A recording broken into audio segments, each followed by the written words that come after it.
Araw mga kadutdutan, eto na naman tayo, aalis na naman tayo at pupunta tayo sa isang lugar dito sa Baliwag, Bulacan kung saan marami kasi akong mga kaibigan ang nagsasabi sa akin i-vlog ko daw ang lugar na ito. Itatry natin guys mamaya. By the way, eto nga pala si CJ. At ito naman po si Ameline. Hello everyone. Guys, alam niyo po ba ito si CJ ay booster ng mga masasarap na pagkain dito sa Baliwag, Bulacan. At ito naman po si Ameline ay mayroon siyang Ameline's channel, kaya i-subscribe niyo rin po siya at ang gaganda rin po ng kanyang mga content sa kanyang channel. Magkita-kita tayo mamaya guys. Maraming salamat. Bye-bye.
Hello mga kadutdutan, kumusta po kayo? Nandito po tayo sa Baliwag, Bulacan kung saan ay titingnan natin itong pinagmamalaking pagkain ng Cafe de Rustia. Titingnan po natin mamaya guys, at sana po ay hintayin nyo ang aking maraming pang video shoot dito sa loob ng Cafe de Rustia.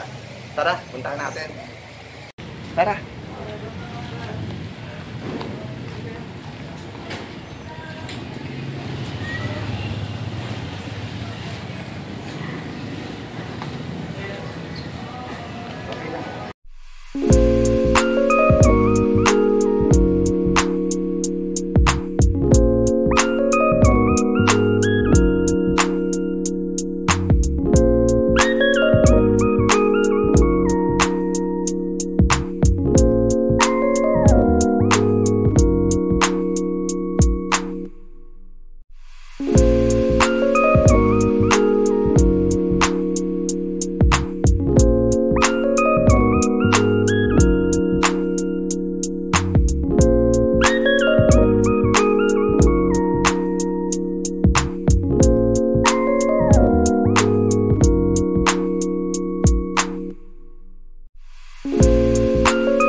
Guys, nandito po kami ngayon sa loob ng Cafe de Rustia at talaga naman pong nakita namin ang loob.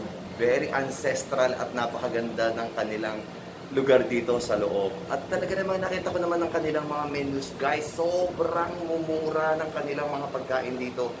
At tatanggalin ko muna yung face mask ko, guys, pero required dito sa loob na gumamit kayo ng face mask at face shield. Alright, tinapatan ko lang, guys, kung kailan walang masyadong maraming tao dito sa Cafe de Rustia para po makapag-vlog tayo ng maayos. At saka nga pala sa mga friends kong nandiyan sa mga taga-Baliwag, Bulacan, kung may mga time kayong pumasyal dito sa Baliwag, malapit lang po dito sa kabayanan ng Baliwag, Bulacan, at tapat na tapat lang po ng Baliwag bus aircon, at makikita nyo na po rito ang parang ancestral house sa harapan.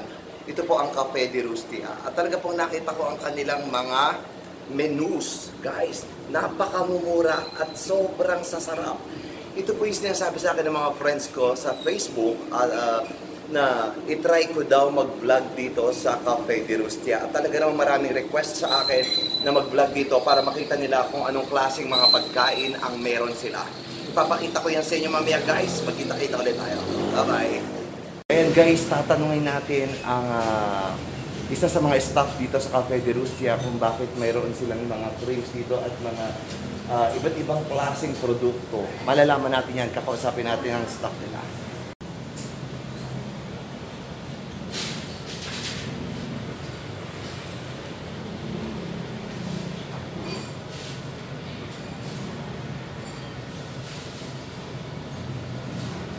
Ayan, guys, medyo nagtataka lang po ako, guys, dahil may mga ibang klaseng produkto sila dito sa loob ng kanilang Cafe de Rustia. At malalaman po natin yan, tatanungin po natin si Mek, ang staff dito sa Cafe de Rustia. Mek, pwedeng malaman kung bakit may mga produkto dito sa inyong restaurant?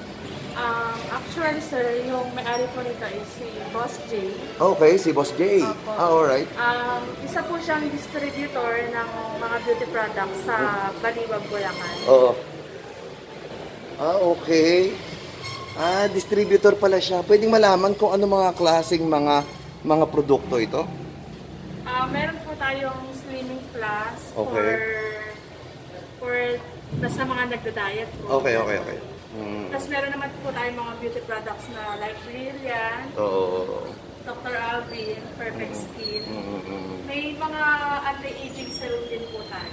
Okay. Yan pala, guys. Kung may naghahanap pala kayo ng mga anti-aging dyan at mga anti-hair loss, tsaka pang diet na mga coffee, marami kayong makikita dito, guys. Actually, hindi lang isa ang produkto, hindi lang dalawa, hindi lang limang produkto ang makikita nyo rito, kundi iba't ibang klaseng produkto. May mga snail white pa sila. So marami na rin, Miss Mek, na umu-order dito sa inyo. Yes po. May mga nagpaparcel na din po sa amin na mga beauty products. Okay. Napakagaling pala ng naisip ni Boss J. At least hindi lang pagkain ang binibenta nyo, meron din kayo mga produkto dito, Yes, di ba? Tama, very good yan. Ayan. Ayan, guys, kasama ko po dito si Miss Mek.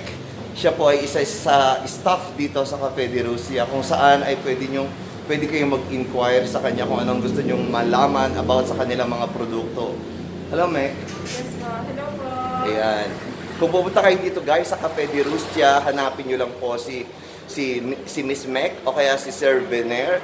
At marami po silang staff dito at talaga naman napaka-friendly na mga staff nila dito, guys. At kung nasa Baliwag, Bulacan lang kayo, guys, at kung nasa Bulacan kayo, talagang itry nyong pumunta dito sa Cafe de Rustia at talaga namang napaka-komportable sa loob ng kanilang restaurant.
moments later.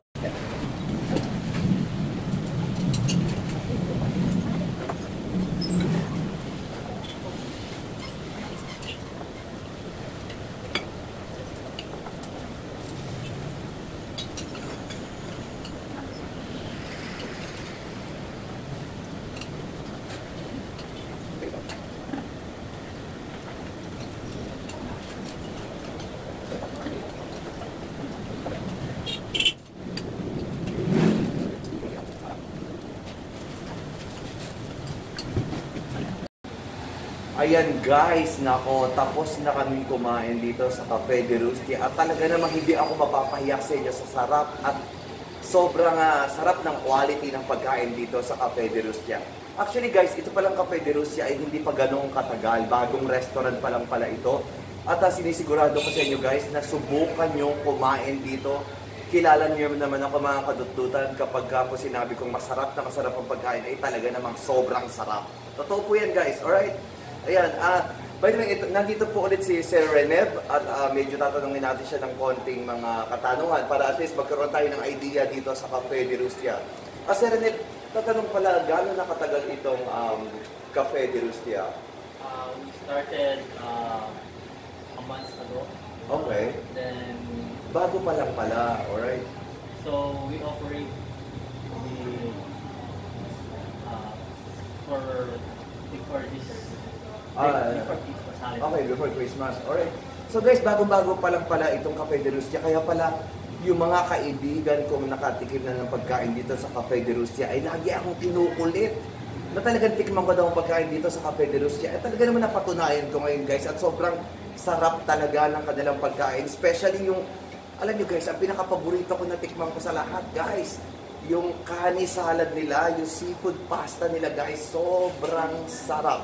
Hindi ako exaggerated guys, sobrang sarap. Pati po yung kanilang Mexican nachos, napakasarap din po, especially yung sauce at napakaraming ingredients na nilalagay doon. At guys, yung baby back ribs nila, hindi ko kayo gino-joke, hindi ako exaggerated sa aking sinasabi. Sobrang sarap talaga ng kanilang baby back ribs. Ayan, naku po. Anong oras pala nagbubukas itong Cafe de Rustia? So we open 8 a.m. 8 o'clock in the morning, alright. in the morning, and then until 12 midnight. 12 midnight. So may mga tao pa rin nagpupunta rito until 12 midnight. Yes, because we are open for the drinks, alcohol drinks at night. Okay. So yun kasi meron kayo dito mga drinks. Okay guys, hindi lang pala pang-araw itong Cafe de Rustia. Marami, hanggang 12 midnight po pala, ay po pwede kayo pumunta dito. At dahil may mga tinitinda silang mga drinks dito guys, kung gusto nyo mag-chill-chill, pwede rin po pala dito. Yes.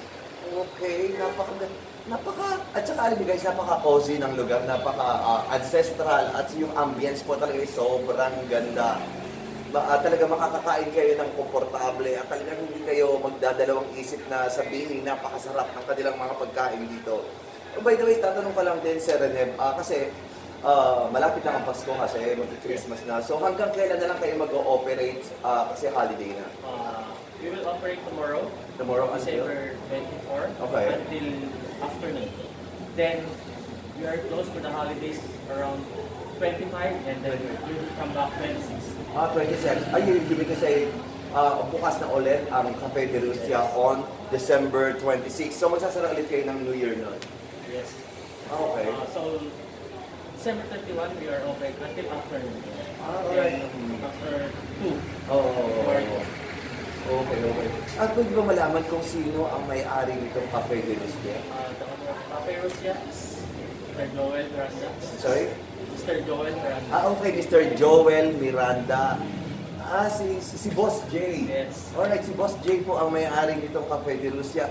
At guys, itry nyo ang pagkain dito. Sigurado ako sa quality. Hindi ako mapapahiya sa inyo.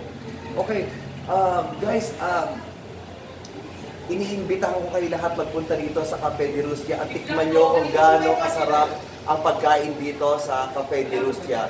Okay? Baka meron pa kayong gustong sabihin dito. To all Tolivagueños, especially our regular guests and not the other,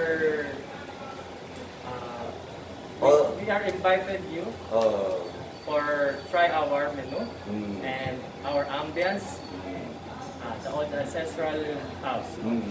Rustia. Oh, sobrang ganda guys at talagang hindi ako exaggerated sa mga sinasabi ko kasi sobrang tahimik ng lugar, sobrang ganda, talagang mapipil mo yung parang nasa unang panahon ka pa dahil sa lugar na to. At talaga naman ang pagkain nila ay de kalidad.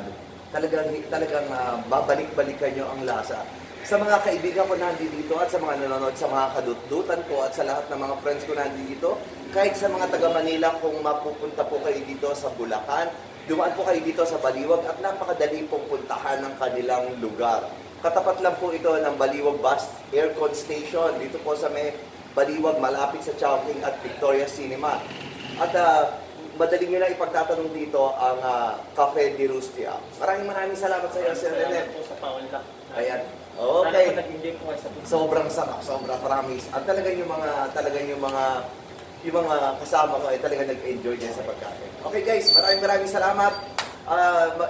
Don't forget to subscribe, okay, Corix channel at click the notification bell. Maraming salamat po. Bye-bye. Maraming salamat. Babalik kami dito sigurado yan. At maraming salamat sa magaganda mong staff at napakababait. Maraming salamat. Thank you po. At for sure, babalik kami dito. Thank you so much. Bye-bye. Bye-bye. Thank you. Ayan ako mga kadutdutan, galing na kami sa Cafe de Rustia. Napakasarap. Promise, hindi ako mapapahiya sa inyo. Napakasarap talaga. At kahit sila nag-enjoy din sila, ang tatakaw ng mga kasama ko. At talagang masisela ng mga dila nila. By the way, ikaw Camille, ano nagustuhan mo sa lahat? Ako lahat, pero favorite ko talaga yung seafood pasta. Seafood pasta. Tapos yung bibimbap. Alright. Yung nachos, Okay. okay din. Masarap lahat. Especially yung sauce nila. Sauce. Tapos ikaw, Ameline, saan ka na sa? Same. Sa seafood pareho pasta, din. sa back ribs, tsaka yung kani salad, tsaka yung nachos. Salad. Napakasarap. Saka fresh. Oo, fresh talaga. At saka guys, kung mapupunta kayo, yun ang ordering nyo, itry nyo orderin. Kung ako tatanungin nyo guys, ang pinaka-the best sa akin lahat ay yung seafood pasta, unang-una yan. Tapos po, baby back ribs. Pagkatapos po, yung kanilang kani salad. Sarap. Sarap. At saka po, yung kanilang Rustia nachos. Ayan. Napakasarap. Mexican nachos. Mexican nachos. Napakasarap guys. Kung pupunta kayo sa Cafe de Rustia guys, huwag niyong kakalimutang tikman ang mga sinabi namin sa inyo mga menus at sobrang sarap. Magkita-kita ulit tayo guys sa susunod na video ko at huwag niyong kakalimutang mag-subscribe sa aking YouTube account at i-click niyo lang po ang notification bell. Bye guys! Bye!